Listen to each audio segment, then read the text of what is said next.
We crossed the lake from Luanda Kotieno using the ferry to Mbeta on a tour of Suba North and Suba South constituencies in Homabay.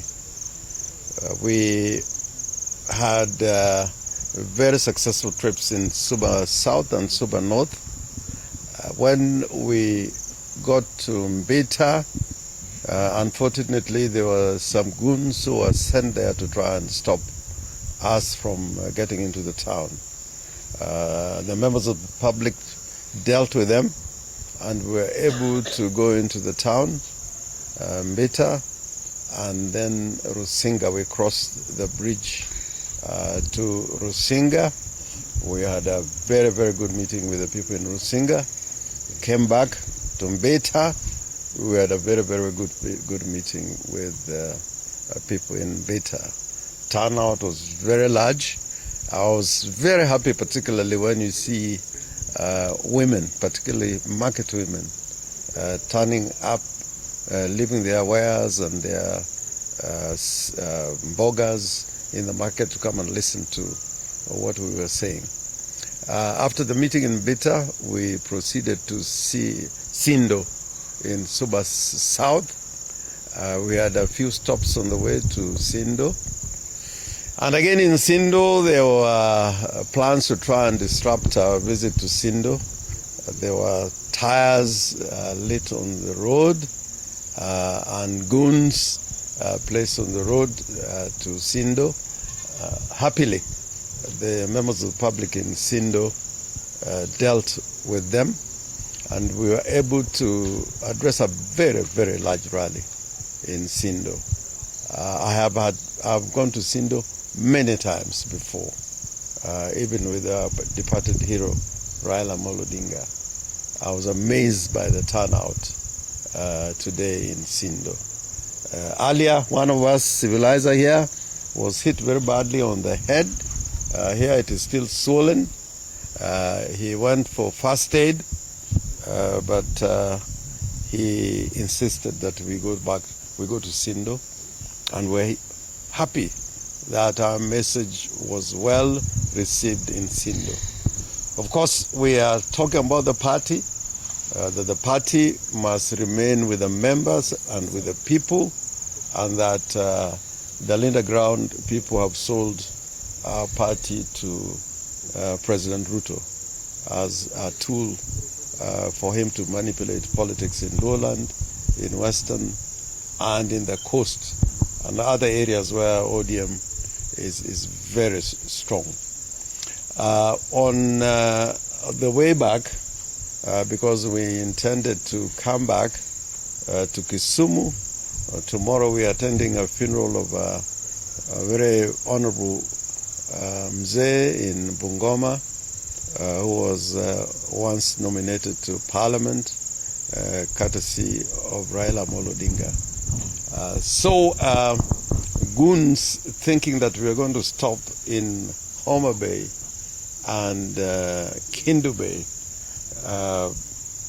stopped us on the road just before we reached the Orengo Rodikopany Homabay Road at the junction.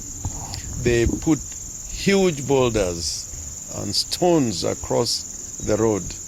There was an electric pole put across the road, and they had tear gas canisters which they threw to us. My suspicion is that the police were involved, because there is no way that members of the public would have access to tear gas canisters. They attacked us, and in the process, two of us were very badly injured. They were cut on their head very badly. One of them has a terrible injury and is at the Tamarind Hospital being attended to. And the other one, serious injuries, but is not life-threatening. But what we want to say is that this cannot go without us sending a very, very, very big warning to Governor Wanga.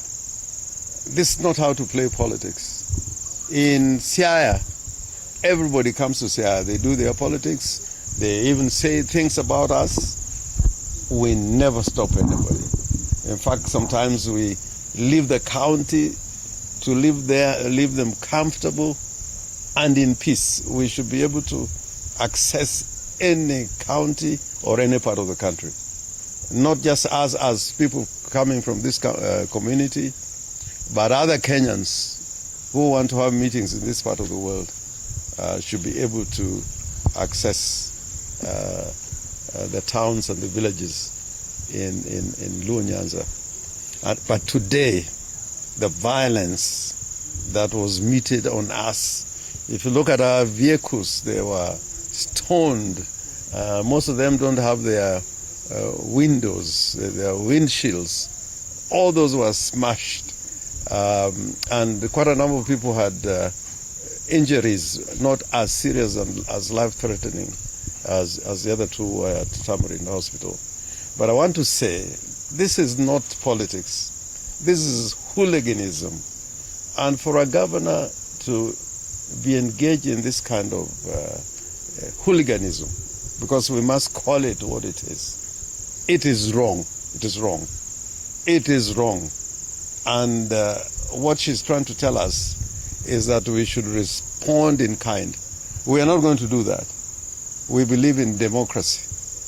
And we found that the people in Homabay want to listen to our message.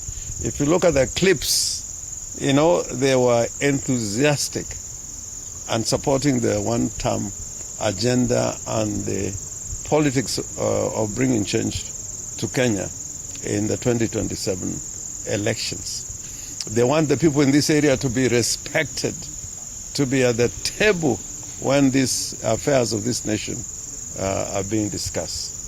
So I didn't want to mention her name, but it was obvious.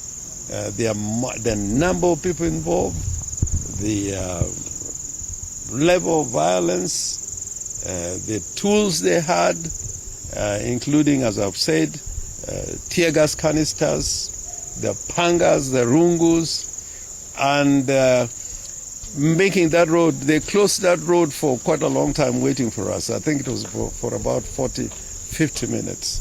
And the police were just watching. This is inexcusable and must be condemned in the strongest terms.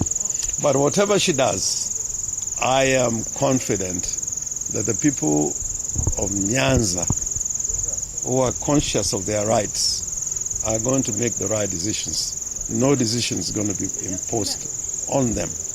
I will address the nation again on this matter, because I don't think this is the way. Even when we were fighting against Moi, we never encountered this amount of violence. This is wrong. And killing our own children, our own sons, and hurting old women who are turning up to listen to us. I think this is completely inexcusable. I would want to stop there if there are any questions. If you want me to speak in Luo, I can speak in Luo. And